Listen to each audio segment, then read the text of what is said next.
Welcome to my channel lovely lucky Shri.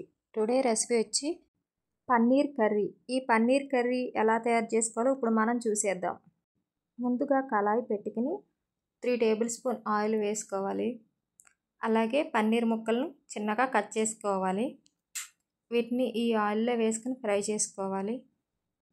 ఇవి సగం fry అయ్యేంత వరకే ఫ్రై చేసుకోవాలి. ఎక్కువ ఫ్రై చేసామనుకో గట్టిగా అయిపోయి రబ్బర్ ముక్కల్లా సాగుతాయి. అందుకే ఇదిగో చూసారా, ఇట్లా ఫ్రై అయిపోయింది కదా. ఇప్పుడు మనం వీటిని ఒక గిన్నెలోకి తీసేసుకుందాం.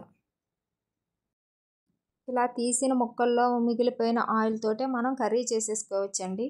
నాకు ఈ ఆయిల్ సరిపోతుంది కాబట్టి నేను ఈ ఆయిల్తో కర్రీ చేసేస్తున్నా.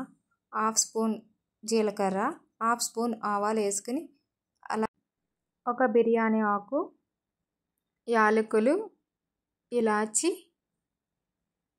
కొంచెం చెక్క వేసుకుని ఫ్రై చేసుకోవాలి. ఇవి ఫ్రై అయిన తర్వాత 2 ఆనియన్స్ చిన్నగా కట్ చేసుకొని, అలాగే 2 పచ్చిమిర్చి కూడా కట్ చేసుకుని ఫ్రై చేసుకోవాలి.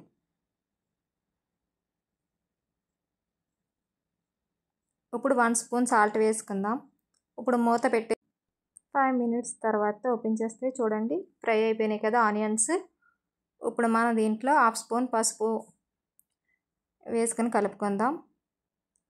ఇప్పుడు అలాగే 2 టమోటాలు పేస్ట్ చేసుకోవాలండి. ఇట్లా పేస్ట్ చేసుకొని ఒకసారి కలుపుకుందాం పచ్చివాసన పోయేంత వరకు. ఇప్పుడు ఇందులోనే 1 స్పూన్ అల్లం వెల్లుల్లి పేస్ట్ కూడా వేసుకుందాం. ఇది కూడా పచ్చివాసన పోయేంత వరకు కలుపుకుందాం.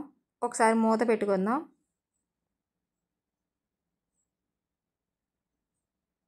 టూ మినిట్స్ తర్వాత చూస్తే చూడండి ఫ్రై అయింది కదా. ఒకసారి కలుపుకుందాం. ఇప్పుడు దీంట్లోనే 1 స్పూన్ ధనియాల పొడి, 1/2 స్పూన్ జీలకర్ర, అలాగే కొద్దిగా గరం మసాలా, అలాగే 2 స్పూన్స్ కారం కూడా వేసుకుందాం. ఇవన్నీ కలిసేటట్టు ఒకసారి కలుపుకుందాం.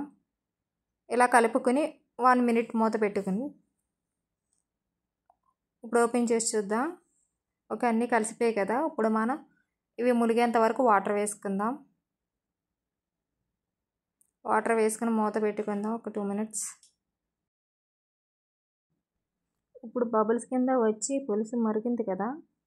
ఇప్పుడు మనం కరివేపాకు వేసుకుందాం కొద్దిగా. అలాగే ఒకసారి కలుపుకుందాం. ఇప్పుడు ఫ్రై చేసి పెట్టిన పన్నీర్ ముక్కలు కూడా వేసేసుకుని ఒకసారి కలుపుకొని ఒక 2 మినిట్స్ మూత పెట్టుకుందాం. 2 మినిట్స్ తర్వాత చూడండి గ్రేవీ మొత్తం ముక్కలకు పట్టింది. ఇప్పుడు మనం 8 జీడిపప్పు ముక్కలను పేస్ట్ చేసుకోవాలి. ఇట్లా పేస్ట్ చేసుకుని ఇట్లా వేసుకుని కలుపుకోవాలి.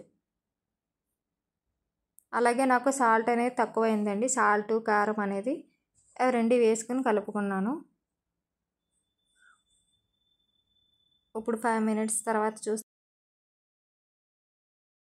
కసూరి మేతి కొద్దిగా తీసుకుని చేతిలో వేసుకుని నలుపుకొని ఇలా వేసుకోవాలి. ఇది కర్రీకి చాలా టేస్ట్ ఇస్తుందండి.